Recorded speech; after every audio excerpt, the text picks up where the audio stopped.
ချင်းမိုင်မှာပြုလုပ်မဲ့ကရီနီမျိုးသားနှစ်ပွဲမှာမစ္စတာအမီကရီနီ2026ပြိုင်ပွဲကျင်းပသွားပါမယ်။လာမယ့်ဇွန်လ21ရက်နေ့မှာကြာရောက်မဲ့152ကြိမ်မြောက်ကရီနီမျိုးသားနှစ်အခမ်းအနားကိုချင်းမိုင်မှာစီစီကားကျင်းပတော့မှာဖြစ်ပါတယ်။ဒီပွဲမှာမစ္စတာအမီကရီနီ2026ပြိုင်ပွဲကိုကျင်းပသွားမယ်လို့သိရပါတယ်။ဒါဟာမိမိတို့ရဲ့လူမျိုးနဲ့ပြည်နယ်ကိုကိုစားပြုပြီးပါဝင်ရှင်ပြိုင်ခြင်းတဲ့လူငယ်တွေအတွက်အခွင့်အရေးကောင်းကြီးတစ်ခုဖြစ်ပါတယ်။ဒီပြိုင်ပွဲမှာ Professional Trainer နဲ့ Show Director အဖြစ်ရွှေတသိက်6စုရှင်စီဒီအန်ဦးစီးမှုတီချာတရားလင်းကိုယ်တိုင်ကူညီတင်ပြပေးသွားမှာဆိုတော့တကယ်ကိုအဆင့်တန်းရှိတဲ့ပြိုင်ပွဲတစ်ခုဖြစ်လာမှသိကြပါတယ်။ကရီနီလူမျိုးတွေရဲ့မျိုးသားနှစ်ပွဲမှာ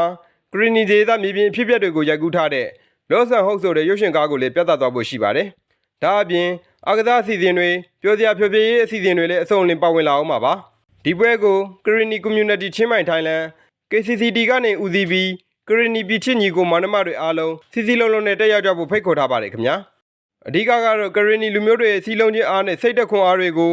ကမ္ဘာလုံးအသိအောင်ချပြချင်တာဖြစ်တဲ့အတွက်ချင်းမိုင်မှာရှိတဲ့ကရီနီသွေးချင်းတွေအားလုံးမပြတ်မကွက်လာရောက်ဆင်နွှဲကြဖို့တိုက်တွန်းထားပါတယ်ခင်ဗျာ။